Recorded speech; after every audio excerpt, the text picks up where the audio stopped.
Independence Day is not just a day for Indian citizens. It is a feeling of patriotism and freedom. Indians observe this day of sovereignty from the British rule, but the question arises that why is this particular day selected?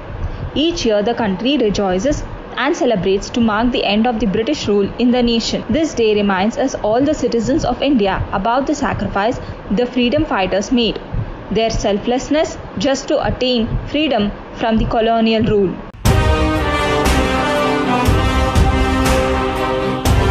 In 1757, the British rule began in India, preceded by the victory of English East India Company at the Battle of Plassey, and acquired control over the country for almost 100 years, and the East India Company took power in India. Then the British Crown replaced it via Indian Mutiny in 1857-58. The independence movement commenced during World War I. The independence movement was led by Mahatma Gandhi, who advocated the method of non-violence, non-cooperation movement, followed by civil disobedience movement. In 1929, when Jawaharlal Nehru, as the Congress president, gave the call for Purna Swaraj or total independence from British colonial rule, January 26 was chosen as Independence Day. In fact, Congress party continued to celebrate it 1930 onwards till India attained independence, and January 26, 1950 was chosen as Republic Day, the day India formally became a sovereign country and was no longer a British dominion.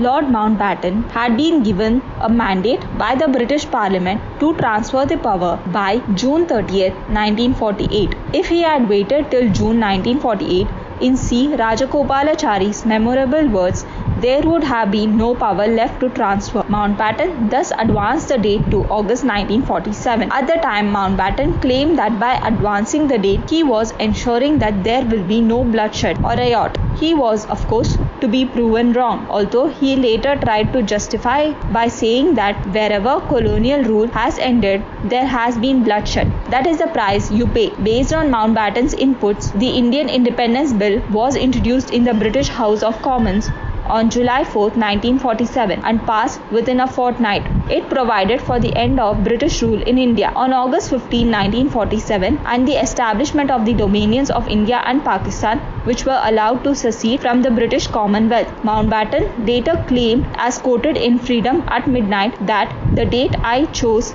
came out of the blue. I chose it in reply to a question. I was determined to show I was the master of the whole event.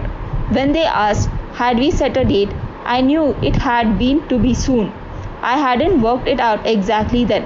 I thought it had to be about August or September, and I then went out to August 15th. Why? Because it was the second anniversary of Japan's surrender. On August 15, 1945, Japanese Emperor Hirohito gave a recorded radio address, which later came to be known as Jewel Voice Broadcast. In the radio address, he announced the surrender of Japan to the Allies. Mountbatten remembered hearing the news of the Japanese surrender that day sitting in Churchill's room, and as the Supreme Allied Commander of Southeast Asia Command signed the formal Japanese surrender of Singapore on September 4, 1945.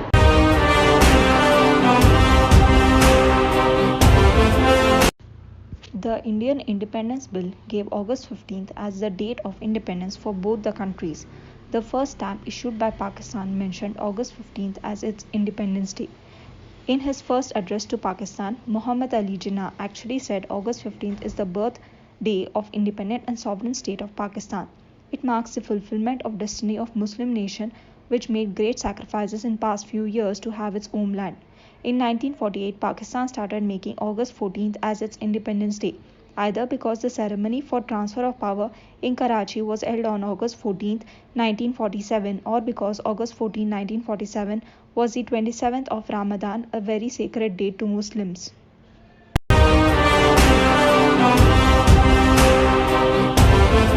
After August 15 was chosen, a number of astrologers believed that 15th of August in 1947 was an inauspicious date, and it couldn't be a day earlier because Mountbatten was in Karachi delivering the king's message of independence to Pakistan. The solution, it seemed, to the powers that lay in between, and so it is that at 11 p.m. on August 14, Delhi's Parliament House was full as Jawaharlal Nehru, Dr. Rajendra Prasad and Dr. Sarvapalli Radhakrishnan spoke to a hopeful India. Ustad Bismillah Khan played the Shehnai, Sucheta Kripalini sang Vande Mataram, Sare Jahan Se Acha and the national anthem.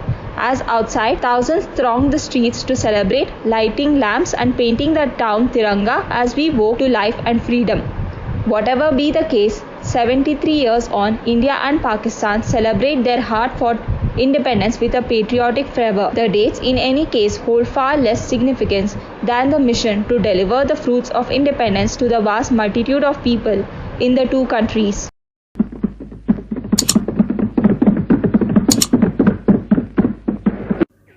Long years ago, we made a tryst with destiny, and now the time comes when we shall redeem our pledge, not wholly or in full measure, but very substantially.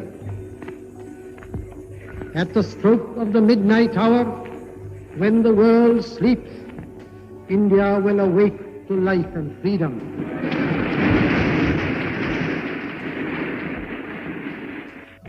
A moment comes, which comes but rarely in history, when we step out from the old to the new, when an age ends, and when the soul of a nation, long suppressed, finds utterance. It is fitting that at this solemn moment we take the pledge of dedication to the service of India and her people, and to the still larger cause of humanity. At the dawn of history, India started on her unending quest, and trackless centuries are filled with her striving and the grandeur of her successes and her failures. Through good and ill fortune alike, she has never lost sight of that quest or forgotten the ideals which gave her strength. We end today a period of ill fortune, and India discovers herself again. The achievement we celebrate today is but a step, an opening of opportunity to the greater triumphs and achievements that await us. Are we brave enough and wise enough to grasp this opportunity and accept the challenge of the future? Freedom and power bring responsibility. That responsibility rests upon this assembly, a sovereign body representing the sovereign people of India. Before the birth of freedom, we have endured all the pains of labor, and our hearts are heavy with the memory of this sorrow. Some of those pains continue even now. Nevertheless, the past is over, and it is the future that beckons to us now. That future is not one of ease or resting, but of incessant striving, so that we might fulfill the pledges we have so often taken, and the one we shall take today. The service of India means the service of the millions who suffer. It means the ending of poverty and ignorance and disease and inequality of opportunity. The ambition of the greatest man of our generation has been to wipe every tear from every eye. That may be beyond us, but so long as there are tears and suffering, so long our work will not be over. And so we have to labor and to work hard to give reality to our dreams. Those dreams are for India, but they are also for the world, for all the nations and peoples are too closely knit together today for any one of them to imagine that it can live apart. Peace has been said to be indivisible, so is freedom, so is prosperity now, and so also is disaster in this one world that can no longer be split into isolated fragments. To the people of India, whose representatives we are, we make appeal to join us with faith and confidence in this great adventure. This is no time for petty and destructive criticism, no time for ill will or blaming others. We have to build the noble mansion of free India where all her children may dwell.